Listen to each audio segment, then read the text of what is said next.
Bahaw na humba with sile. Sinong kakain nito? Good morning! Good day! No, not good morning guys. Good day na naman. Good afternoon. It's 12 p.m. Yes. 12 p.m. pa guys. And we are in the kitchen together with partner. Today is August 30. Yay! Saturday. Another weekend. Another weekend. Charot. Yes guys, kakatapos ko lang maligo. And then si partner already here in the kitchen kasi magpiprepare siya ng pancake with blueberry and blackberries. Ang ganda ng ating mga blueberries guys. Diyan, blueberries. And then, blackberries.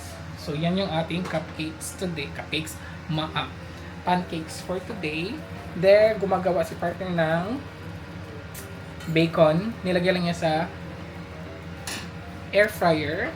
And then, this is the pancake.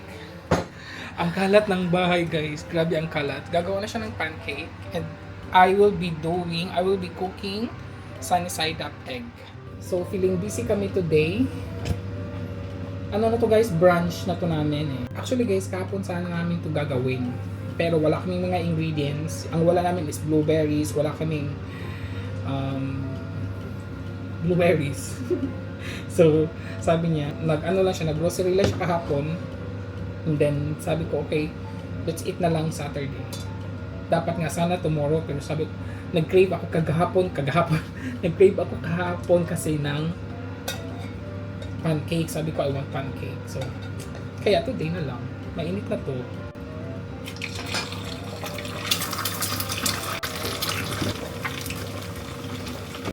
We need a bigger kitchen. Yeah. I've been telling you for the longest time. Ciao.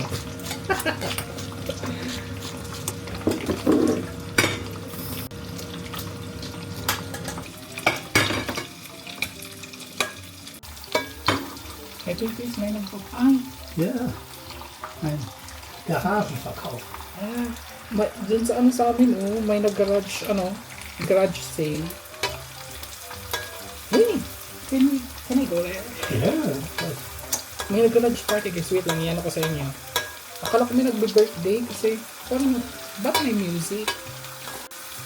Pero hindi sila, guys, sa kabilang building, hindi dito sa building na to. Ayan guys, kita nyo ba? Di ba may garage sale? Ang cute nilang tingnan dyan. Pero hindi ako bababa dyan guys. Nahiya ako dyan. Ang cute ng mga nila. May mga pambata pa Andito na ang ating pancake. Look at that. It's so beautiful. Böse. No, it's good. No. Ang daming blueberries guys. Pero yung blackberries is, siya guys, na nasira daw. So later ko na daw siya kakainin, sabi ni partner. Lagyan natin ng syrup. Maple syrup. I'm hungry na guys. Yeah. It's 12:30 p.m. Kain po.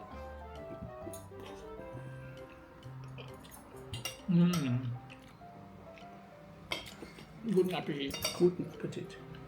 Anong tayong bacon?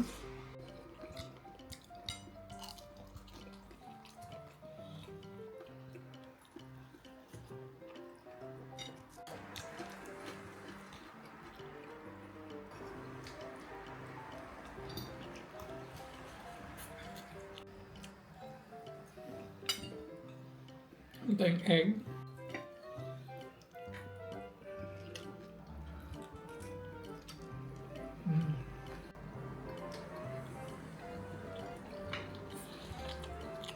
Sarap ng egg.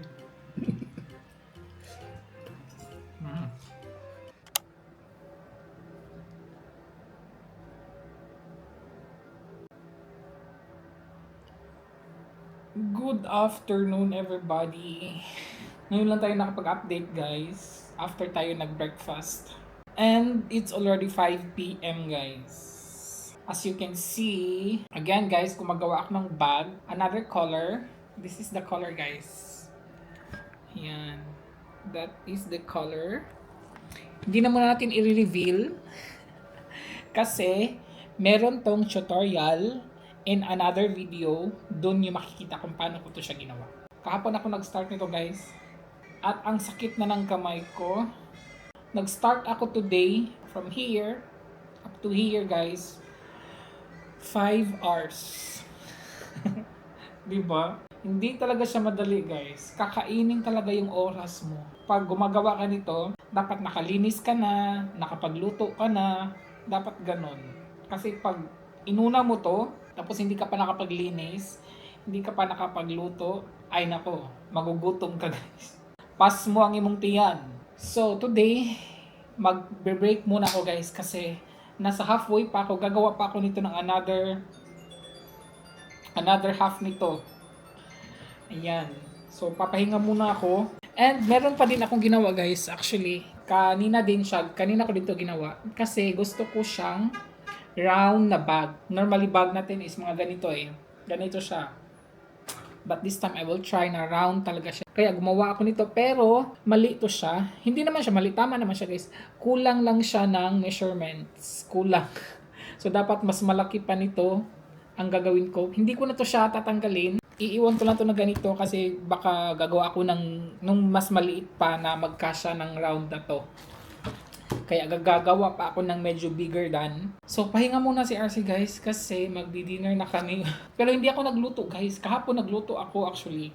Before ako nag-start nito kahapon. Actually meron nang tapos dyan oh. May tapos na dyan guys. Pero hindi pa natin siya i-reveal kasi meron tong tutorial. So kahapon, before ako nag-start nito, naglinis ako guys. Nagluto ng humba. Humba ang niluto ko kasi hindi siya hassle. Iniiwan ko lang siya doon sa kusina. Tapos ako dito gumagawa ng macrame bag. So, di ba? May time. Naubos yung oras ko kahapon. Buti na lang talaga nakapagluto ako, guys. Kasi natapos ako nito. Kasi nag-start din ako nito kagabi. Tapos tinapos ko siya ngayong umaga. Before ako nag-start ng new one. Ipapahinga ko muna tong kamay ko, guys. Kasi ang sakit. Look at na to. Na ano niya ba nito? Di ba? May dark siya dito. Yan. 'Di ba? Mas dark siya diyan. Kasi nabunog. Saan yung nabunog? Nagbibigay ako ng force eh pag kasi 'di ba? Kasi nagtatali guys kaya nagbibigay ako ng force. So itong humba guys, tingnan niyo yung humba ko. Kahapon pa to. Charan, 'di ba? Nag-settle down siya. Ang bango. Iinitin ko 'yan. Oh, tapos na yung ano guys. Tapos na yung garage sale. I think maga silang natapos guys kasi umulan kanina yung mga hindi pa kami tapos kakatapos namin mag-breakfast umulan siya guys tapos tiningnan ko kawawa yung mga nagtitinda is nagpapasilong sa ulan. Mani hapon! Guys, gusto kong mag-vegetables but I don't have. So, ito na lang malaking sili. Sweet naman to siya guys, sweet paprika. Guys, look at my humba. Look at my humba. Diba? Sinong hindi maglalaway dyan? Bahaw na humba. With sili. Bahaw na humba with sili. Sinong kakain nito? Mag-dinner ako ng maaga. It's 6 PM na guys actually. Tapos maghugas ng plato, maglilinis ng kusina, and then before ako mag-continue ng ating bag para matapos ko yung ating tutorial. And it will be coming soon. Charot.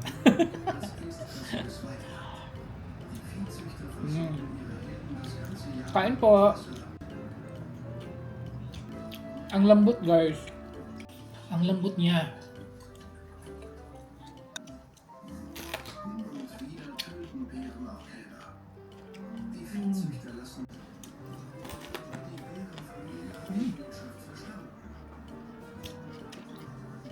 Ang tamis.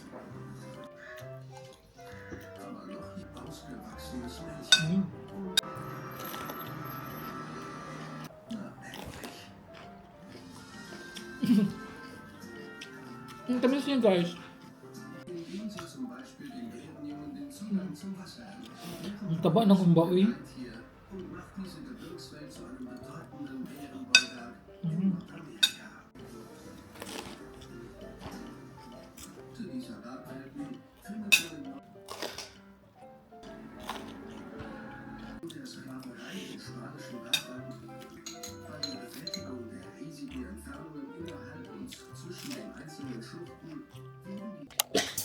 Guys, madami pa akong tirang.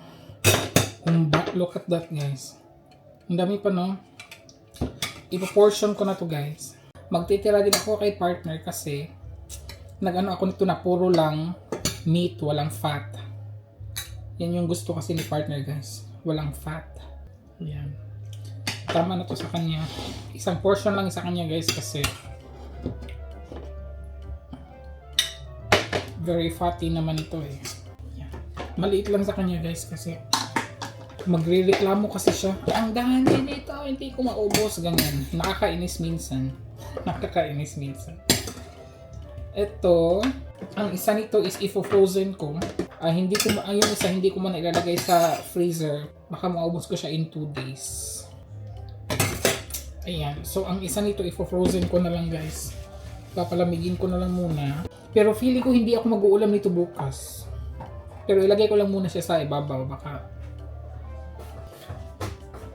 So guys, ayun lang po ang ating vlog for today. Meron pa akong 5 days off. Pero wala talaga akong masyadong ginagawa. Hindi pa kami nagka-travel.